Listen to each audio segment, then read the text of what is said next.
श्री स्वामी समर्थ. नमस्कार मंडळी, स्वागत आहे तुमचे माझ्या यूट्यूब चॅनलवरती. आजचा दिवस तुम्हाला खूप छान सुखाचा आनंदाचा जाऊ हीच मी स्वामींच्या चरणी प्रार्थना करते आणि आज या नवीन व्हिडिओला सुरुवात करते. उद्या 15 जानेवारी वार गुरुवार आणि या दिवशी आलेले आहेत किंक्रांत, ज्याला कर असे देखील म्हटले जाते. मकर संक्रांतीचा सण हा एकूण 3 दिवसांचा असतो. त्यामध्ये पहिल्या दिवशी भोगी साजरी केली जाते. यानंतर आज मकर संक्रांती आहे आणि उद्या संक्रांतीच्या दुसऱ्या दिवशी किंक्रांत हा सण साजरा केला जातो. धार्मिक मान्यतेनुसार या दिवशी संक्रांती देवीने किंक्रासूर नावाच्या राक्षसाचा वध केला होता, म्हणून किंक्रांत ही साजरी केली जाते. ज्योतिषशास्त्रानुसार किंक्रांत हा दिवस अशुभ मानला जातो, त्यामुळे या दिवशी कोणतेही शुभ कार्य हे केले जात नाही. पौष शुद्ध षष्टीचा दिवस हा किंक्रांतीचा म्हणजेच करिदिन म्हणून साजरा केला जातो. या दिवशी चांगल्या कामाला सुरुवात किंवा शुभ कार्याला सुरुवात करू नये असे आपल्या शास्त्रामध्ये सांगितले आहे. त्याचबरोबर या दिवशी स्वयंपाकघरात काही कापाकापी सुद्धा करत नाही, म्हणजे कोणत्याही भाज्या वगैरे या दिवशी कापल्या जात नाही. त्याचबरोबर काही ठिकाणी या दिवशी तिळगुळ देखील वाटले जात नाही. तसेच या दिवशी महिला शेणामध्ये हात घालत नाही. याशिवाय या दिवशी शिळी भाकरी खाल्ली जाते, तर काही ठिकाणी बेसनाचे धिरडे करण्याची पद्धत आहे. त्याचबरोबर या दिवशी घरातून केर कचरा काढण्याआधी महिलांनी वेणफणी करावी, म्हणजेच केस विंचरावे आणि यानंतरच घरातील कचरा काढावा. या दिवशी संपूर्ण दिवसभर महिलांनी केस हे मोकळे सोडू नये असं देखील सांगितलं गेलं आहे. कारण मोकळ्या केसांनी किंक्रांतीला काम करणं वर्ज्य मानलं जातं. त्याचबरोबर या किंक्रांतीच्या दिवशी घरामध्ये कटकटी भांडणे करू नये. असं म्हणतात की या दिवशी घरामध्ये जर आपण किरकिर कटकटी भांडणे केली तर वर्षभर आपल्या घरामध्ये कटकटी वादविवाद क्लेश होत असतात.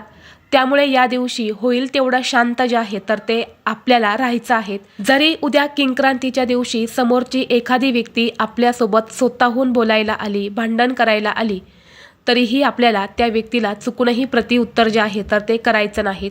जितकं शांत राहता येईल तितकं शांत तुम्हाला या दिवशी राहायचं आहे. कारण याच्यामध्ये आपलाच फायदा आहे, त्यामुळे आपण या गोष्टींचे अवश्य पालन करायचे आहे. त्याचबरोबर ज्योतिषशास्त्रानुसार या किंक्रांतीच्या दिवशी दूरचा म्हणजेच लांबचा प्रवाससुद्धा टाळावा.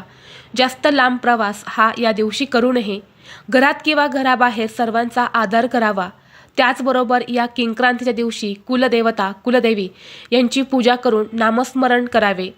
ते जास्तीत जास्त पुण्यकारक मानले जाते. किंक्रांतीचा दिवस म्हणजे आपल्या जीवनातील सर्व दुःख संकट अडचणी दूर करण्यासाठी हा दिवस खूप महत्त्वाचा मानला जातो. आता किंक्रांतीचा हा जो सण आहे किंवा हा जो दिवस आहे तर हा प्रत्येक ठिकाणी वेगवेगळ्या पद्धतीने साजरा केला जातो. तुमच्या भागामध्ये ज्या पद्धतीने हा सण साजरा केला जातो त्या पद्धतीने तुम्हाला किंक्रांत ही साजरी करायची आहेत. आता आमच्या नाशिक भागामध्ये किंक्रांतीचा हा जो सण आहे तर या दिवशी घरामध्ये गव्हाच्या पिठाचे धिरडे आणि गुळवणी बनवून त्याचा नैवेद्य देवांना दाखवून तो ग्रहण केला जातो. तुमच्याकडे जशी पद्धत आहे त्या पद्धतीने तुम्ही या दिवशी घरामध्ये स्वयंपाक करायचा आहे. धार्मिक दृष्टीने किंक्रांतीचा दिवस हा अतिशय महत्त्वाचा असल्यामुळे या दिवशी काही प्रभावी उपाय आणि सेवासुद्धा आपल्या घरामध्ये केल्या जातात. आज व्हिडिओमध्ये मी तुम्हाला एक अतिशय प्रभावी असा उपाय सांगणार आहेत.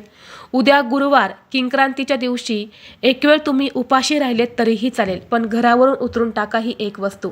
घरातील सर्व दोष अडचणी संकट दारिद्र्य इडापिडा नष्ट होऊन कुटुंबाची मुलांची पतीची अगदी भरभरून प्रगती होईल. घरात अखंड लक्ष्मी नांदेल. तर अशी कोणती वस्तू आपल्याला घरावरून उतरून टाकायची आहेत, कोणत्या वेळेत हा उपाय करायचा आहे याबद्दलची संपूर्ण माहिती या व्हिडिओमध्ये मी तुमच्यासोबत शेअर करणार आहेत. त्यामुळे तुम्ही हा व्हिडिओ स्किप न करता शेवटपर्यंत नक्की पहा. चॅनलवरती नवीन असाल तर सबस्क्राईब करा आणि असेच माहितीपूर्व नवनवीन व्हिडिओ पाहण्यासाठी बेल आयकॉनलाही प्रेस करा, म्हणजे जेव्हा कधी मी नवीन व्हिडिओ अपलोड करेल त्याचं नोटिफिकेशन सर्वात अगोदर तुम्हाला भेटेल आणि तुम्ही एक पण व्हिडिओ मिस करणार नाही.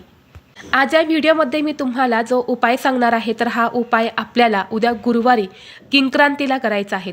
अगदी सकाळपासून ते रात्री 12 वाजेपर्यंत हा उपाय तुम्ही कधीही करू शकता. जेव्हा केव्हा तुम्हाला शक्य होईल तेव्हा हा उपाय तुम्ही करायचा आहे, सकाळी किंवा संध्याकाळी. जर आपण उद्या किंक्रांतीच्या दिवशी ही एक वस्तू आपल्या घरावरून उतरून टाकली तर आपल्या घराची भरभरून प्रगती होते. त्याचबरोबर आपल्या घरातल्या व्यक्तींना काही नजरबाधा झालेली असेल, कोणाची वाईट नजर आपल्या घराला लागलेली असेल, एखाद्या व्यक्तीचे दोष आपल्या घराला लागलेले असेल, तर यामुळे काय होतं की आपल्या घरातल्या व्यक्तींची प्रगती होत नाही, आपल्या घरातल्या व्यक्तींना कोणत्याही कामामध्ये यश मिळत नाही किंवा आपल्या घरामध्ये कोणतंही शुभ कार्य हे निर्विघ्नपणे पार पडत नाही, कोणत्याही गोष्टी ह्या आपल्या मनासारख्या घडत नाही. घरात सतत वाद विवाद क्लेश भांडणे होत असतात. सतत आपल्या आर्थिक समस्यांना सामोरे जावं लागत असतं. घरात लहान मुलं असतात, ते सुद्धा सतत किरकिर करतात, हट्टीपणा करत असतात, सांगितलेल्या कोणत्याही गोष्टी ऐकत नाही, उद्धटपणाने वागतात. तर यासारख्या समस्या दूर होण्यासाठी आपल्याला हा उपाय जो आहे तर तो उद्या किंक्रांतीला म्हणजे करीच्या दिवशी करायचा आहे. कारण किंक्रांतीचा तो दिवस असतो ना, हा नकारात्मकता वाईट शक्ती दूर करण्यासाठी खूप प्रभावी दिवस मानला जातो.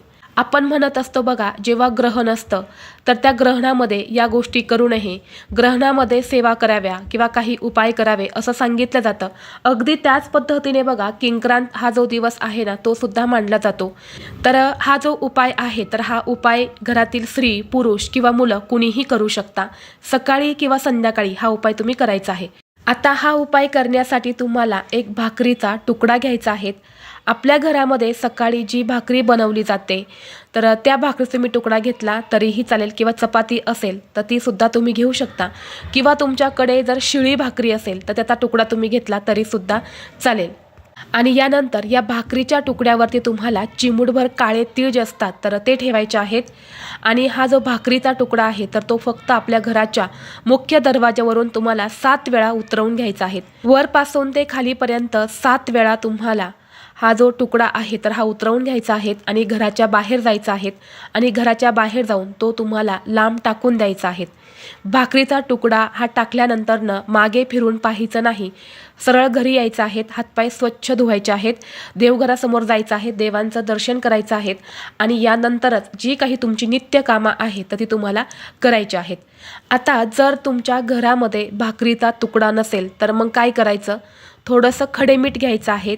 हे मीठ तुम्हाला तुमच्या घराच्या मुख्य दरवाजावरून 7 वेळा वरपासून ते खालीपर्यंत उतरवून घ्यायचं आहे आणि घराच्या बाहेर जाऊन ते तुम्हाला फेकून द्यायचं आहे. तर अशा पद्धतीने हा एक उपाय जो आहे तर तो सुद्धा तुम्ही उद्या किंक्रांतीला करायचा आहे.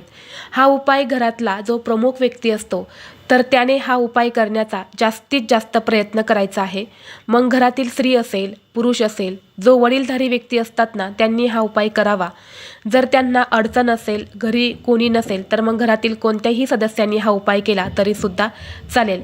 आपल्या घराचा जो मुख्य दरवाजा असतो तर ते आपल्या घराचं सर्वस्व असतं. तिथूनच आपल्या घरामध्ये सकारात्मकता नकारात्मकता, लक्ष्मी अलक्ष्मी, चांगले लोक वाईट लोक हे तिथूनच येत असतात. आणि म्हणून आपल्याला हा उपाय जो आहे तर तो आपल्या घराच्या प्रगतीसाठी, घरामध्ये नेहमी सुख शांती समृद्धी नांदावी यासाठी आपल्याला हा उपाय करायचा आहे. त्याचबरोबर तुम्हाला सांगितल्याप्रमाणे ज्या व्यक्तीसोबत तुमचं पटत नाही, नेहमी त्या व्यक्तीसोबत तुमचे वादविवाद होतात, तर त्या व्यक्तीपासून तुम्हाला उद्या लांबच राहायचं आहे. खास करून घरामध्ये नवरा बायकोची भांडणं ही जास्त होत असतात. तर या नवरा बायकोंनी उद्याच्या दिवशी अवश्य या गोष्टीची काळजी घ्यावी. जरी तुम्ही उद्या दिवसभर एकमेकांसोबत नाही बोलले तरीही चालेल, परंतु दोघांमध्ये वादविवाद करू नका, नाहीतर वर्षभर नवरा बायको यांच्यामध्ये भांडणे कटकटी होत असतात. आणि ज्या घरामध्ये सतत नवरा बायकोची भांडणे कटकटी होतात त्या घरातल्या अडचणी या कधीच संपत नाही, त्या घराची कधीच प्रगती होत नाही, त्या घरामध्ये कधीच लक्ष्मी ही स्थिर राहत नाही. म्हणून जितकी शांतता घरामध्ये असेल तितकी त्या कुटुंबाची प्रगती होत असते. या किंक्रांतीच्या दिवशी आपण घरामध्ये काही वाद विवाद केले तर आपल्या घरातून लक्ष्मी ही सुद्धा काढता पाय घेते. आपल्या घरात लक्ष्मीची जी जागा आहे तर ती अलक्ष्मी येत असते आणि म्हणून आपल्या घरात गरिबी दरिद्रता ही सुद्धा येत असते. म्हणून तुम्हाला उद्या अवश्य या नियमांचे पालन करायचं आहे. आणि जो उपाय मी तुम्हाला सांगितला ना तो तुम्हाला करायचाच आहे.